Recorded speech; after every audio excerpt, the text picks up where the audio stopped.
बिस्मिल्लाहिर्रहमानिर्रहीम। अस्सलाम वालेकुम। मैं हूं मोहम्मद रिजवान अरशद और आपको पीएचपी लॉजिक्स में खुश आमदीद। आज से हम न्यू सीरीज़ का आगाज़ कर रहे हैं जिसके अंदर हम एक फुल प्रोजेक्ट क्रिएट करेंगे पीएचपी की ऑब्जेक्ट ओरिएंटेड प्रोग्रामिंग को यूज़ करते हुए। और ये उसका लेक्चर 1 है और इसके अंदर मैं आपको इंट्रोडक्शन दूंगा कि हमारा जो प्रोजेक्ट क्या क्या है और इसके ऑब्जेक्टिव्स क्या है कि at the end of course आप क्या क्या चीज़ें लर्न करने के काबिल हो जाएंगे, क्या क्या सीखेंगे।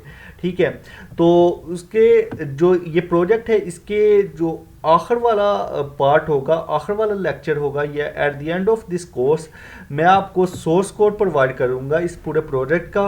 वो फ्री ऑफ कॉस्ट होगा, बस उसका शर्त ये होगी कि आपको तमाम लेक्चर्स फुली देखने होंगे। ठीक है, अच्छा, उसके इस प्रोजेक्ट के जो ऑब्जेक्टिव्स हैं वो ये हैं कि आपको इफेक्टिव कोडिंग करवानी है। यानी कि एक एक तरीका है कि अगर आपने कोई भी कोड लिखना है, ठीक है, आप एक कोई भी जो है टारगेट है वो अचीव करना चाह रहे हैं कोड के ज़रिए, ठीक है, तो आप एक लेंथी कोड लिख के भी वो टारगेट अचीव कर सकते हैं, एक शॉर्ट कोड लिख के भी, तो यानी कि थोड़ा कोड लिख के भी वही टारगेट अचीव कर सकते हैं। ठीक है, तो ये आपके इफेक्टिवनेस पे डिपेंड करता है कि आप कितना कोड लिखेंगे। तो मैं आपको बताऊंगा कि किस तरह आपने कम से कम कोड में जो है टारगेट अचीव करना है। उसके बाद आती है फ्लेक्सिबिलिटी। फ्लेक्सिबिलिटी की बात करें तो अगर आप ने देखा होगा कि बाज़ लोगों ने कोड लिखा होता है बहुत ज़्यादा कम्प्लेक्स, तो अगर आप फ्यूचर के अंदर उसको अपडेट करना चाहते हैं या फ्यूचर के अंदर उसके अंदर इन्हेंसमेंट लाना चाह रहे हैं तो वो बहुत ज़्यादा डिफ़िकल्ट हो जाता है या बाज़ औक़ात वो मुमकिन नहीं होता, बल्कि न्यू प्रोजेक्ट दोबारा से स्टार्ट करना पड़ता है। तो मैं आपको बताऊंगा कि इस तरह आप फ्लेक्सिबल कोड बनाए कि अगर आप उसको बड़े लेवल पे लेके जाना चाह रहे हैं उस प्रोजेक्ट को, तो आप इजीली उसको मैनेज कर सकें। और इसके बाद एफिशिएंसी की बात करें तो मैं आपको इस प्रोजेक्ट के एंड पे आप इस काबिल हो जाएंगे कि अपना प्रोजेक्ट इस तरह एफिशिएंट बनाएं कि वो तेज़ी के साथ डाटाबेस से डाटा रिट्राइव कर सके, डाटा फैच कर सके, क्योंकि मैं आपको यूज़ करवाऊंगा कम से कम लूप्स वगैरह। ठीक है, तो जितने ज़्यादा लूप्स आपके कोड के अंदर होते हैं इतने ज़्यादा वो आपका पेज हैवी हो जाता है। ठीक है, और एफिशिएंसी में ये है कि अगर आप फ़र्ज़ किया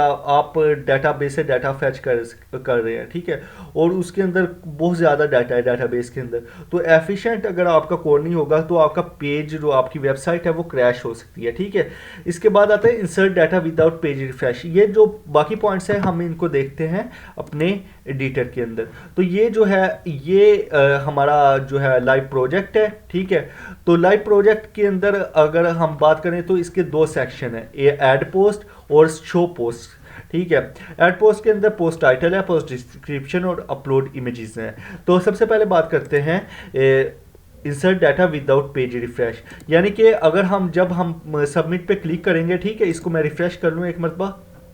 ठीक है, तो जब हम सबमिट के बटन के ऊपर क्लिक करेंगे तो ये बगैर रिफ्रेश हुए ये सारी जो डाटा है यहाँ से फॉर्म से डाटा इंसर्ट होगा डाटाबेस के अंदर, और यहाँ पे जो है शो होगा इस साइड के शो पोस्ट के सेक्शन के अंदर। ठीक है, और यहाँ पे जो है हमें मैंने वैलिडेशन इसको लगाई हुई है, ये देखें कि ऑल फील्ड्स आर रिक्वायर्ड, यानी कि आपको ये दोनों फील्ड्स रिक्वायर्ड है। ठीक है, तो एंटर करनी है। तो यहाँ पे मैं डाटा एंटर करता हूँ, इट्स डाटा 1।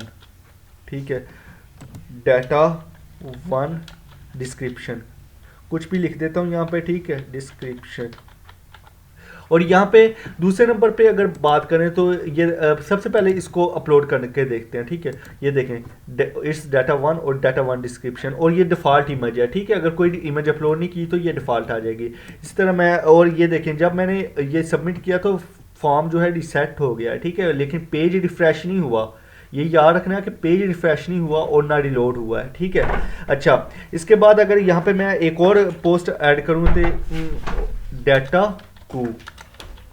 डाटा टू के नेम से एक और पोस्ट ऐड की और डाटा टू डिस्क्रिप्शन, इसकी डिस्क्रिप्शन के अंदर लिखता हूँ, ठीक है, डिस्क्रिप्शन। और इसके लिए मैंने जो यूज़ किया हुआ है वो देखें, ये टेक्स्ट एडिटर यूज़ किया हुआ है, ठीक है, पोस्ट की डिस्क्रिप्शन के लिए। यानी कि अगर आप इसको बोल्ड कर सकते हैं, ठीक है, कोई किसी वर्ड को टैली कर सकते हैं, ठीक है, इसके अलावा और भी इसकी काफ़ी फंक्शनैलिटी है, वो आप बाद में चेक कर सकते हैं, ठीक है। और ये देखें सेंटर के अंदर लेके आ सकते हैं टेक्स्ट को, और इस तरह काफ़ी ज़्यादा है। और इसके बाद दूसरा जो हमारा पॉइंट है, multiple image upload like Facebook की तरह, और प्रीव्यू इमेज बिफोर अपलोड, ये दो को देखते हैं पॉइंट्स को।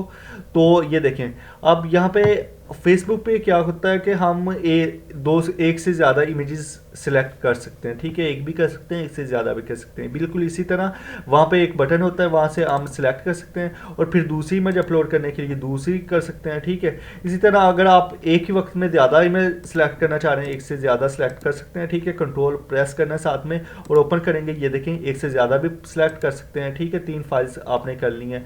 और इसके अलावा जो है ये देखें अब ये 2 MB से ज़्यादा इमेज है, तो ये कह रहा है कि 2 MB से ज़्यादा इमेज ना हो। इसी तरह अगर आप कोई और इमेज सेलेक्ट कर सकते हैं, इमेज के अलावा कोई फाइल सेलेक्ट करेंगे तो वो भी ये शो कर देगा कि ये store.zip की फ़ाइल है, तो आप इस एक्सटेंशन के साथ जो फाइल्स हैं उनको ही चूज़ कर सकते हैं, ठीक है। इसके अलावा अगर आप कोई इमेज रिमूव करना चाह रहे हैं वो रिमूव कर सकते हैं, ठीक है, इसके अंदर से।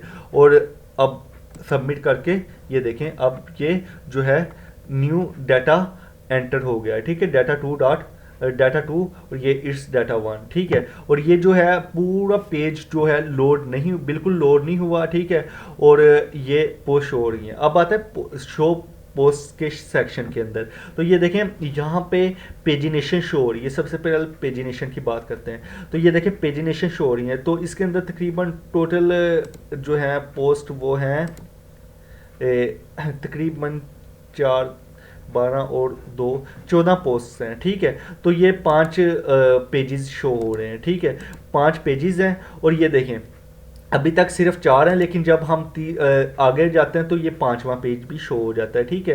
क्योंकि अगर हम सारे पेजेस जितने पेजेस शो करें तो ये बहुत, अगर 100 पेजेस हैं तो ये बहुत ज़्यादा बढ़ जाएगा, ठीक है। इसके अलावा नेक्स्ट का बटन है, ठीक है, प्रीवियस का बटन, और ये देखें नेक्स्ट का और लास्ट पेज का बटन है। इसी तरह प्रीवियस का बटन है और फर्स्ट पेज का बटन है, ठीक है। और इसी तरह अगर देखें फर्स्ट पेज पे है तो प्रीवियस का बटन और फर्स्ट पेज का बटन शो नहीं हो रहा। इसी तरह अगर लास्ट पेज पे है तो नेक्स्ट पेज और लास्ट पेज का बटन शो नहीं हो रहा, ठीक है। तो ये देखें, ये जिस पेज पे जाना चाह रहे हैं उस पेज का डाटा शो कर देगा। इसके बाद आता है लिमिट के अंदर, तो लिमिट ये देखें 3 की लिमिट है, अगर हम 6 कर दें तो ये देखें 6 की लिमिट हो गई है।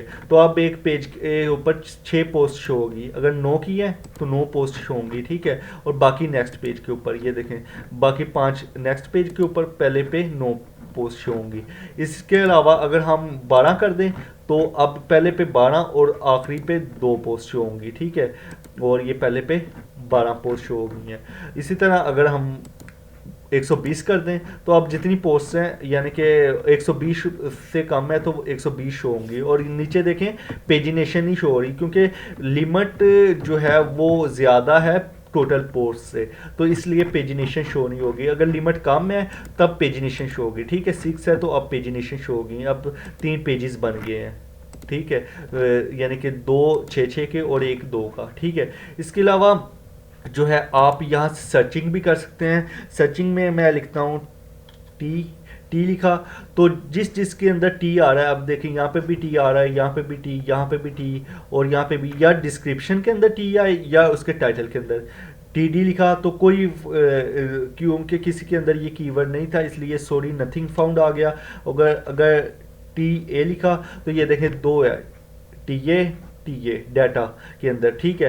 तो इस तरह ये बिल्कुल अच्छे से वर्क कर रहा है, ठीक है। अगर केला टी तो ये काफ़ी ज़्यादा पोस्ट हैं, ठीक है, जिसके अंदर टी आ रहा है तो ये काफ़ी ज़्यादा शो हो रही हैं। इसके अलावा सॉर्ट बाय कर सकते हैं आईडी के ज़रिए, पोस्ट टाइटल के ज़रिए, डिस्क्रिप्शन के ज़रिए, और इसको असेंडिंग या डिसेंडिंग ऑर्डर में कर सकते हैं, ठीक है। ये बिल्कुल ठीक से वर्क कर रहा है। तो ये सारी चीज़ें हम सीखेंगे इस प्रोजेक्ट के अंदर। तो इस प्रोजेक्ट को हम बेसिक मज़ीद आगे जब हम अगला न्यू सीरीज़ आगाज़ करेंगे तो इस प्रोजेक्ट को मज़ीद इन्हेंस करेंगे। लाइक हम लॉगिन सिस्टम बनाएंगे, इसके अलावा हम इसकी जो है वन पेज यानी कि इस रीड मोर के ऊपर क्लिक करें तो सिंगल पोस्ट शो, इस तरह काफ़ी कुछ करेंगे। इसको जो है डिलीट पोस्ट करेंगे, अपडेट पोस्ट करेंगे, और वो भी बगैर पेज के रिफ़्रेश किए हम ये सारी चीज़ें करेंगे। ठीक है, तो अभी तक अगर आपने हमारा चैनल सब्सक्राइब नहीं किया तो चैनल सब्सक्राइब लाजमी करें, क्योंकि जब मैं न्यू लेक्चर अपलोड करूंगा तो सबसे पहले आपको उसका नोटिफिकेशन मिलता रहे। ठीक है, ताकि आप सबसे पहले उसको देख सकें। थैंक यू वेरी मच, जज़ाकल्लाह। मिलते हैं नेक्स्ट लेक्चर के अंदर और हम अपनी बाकायदा कोडिंग का आगाज़ करेंगे।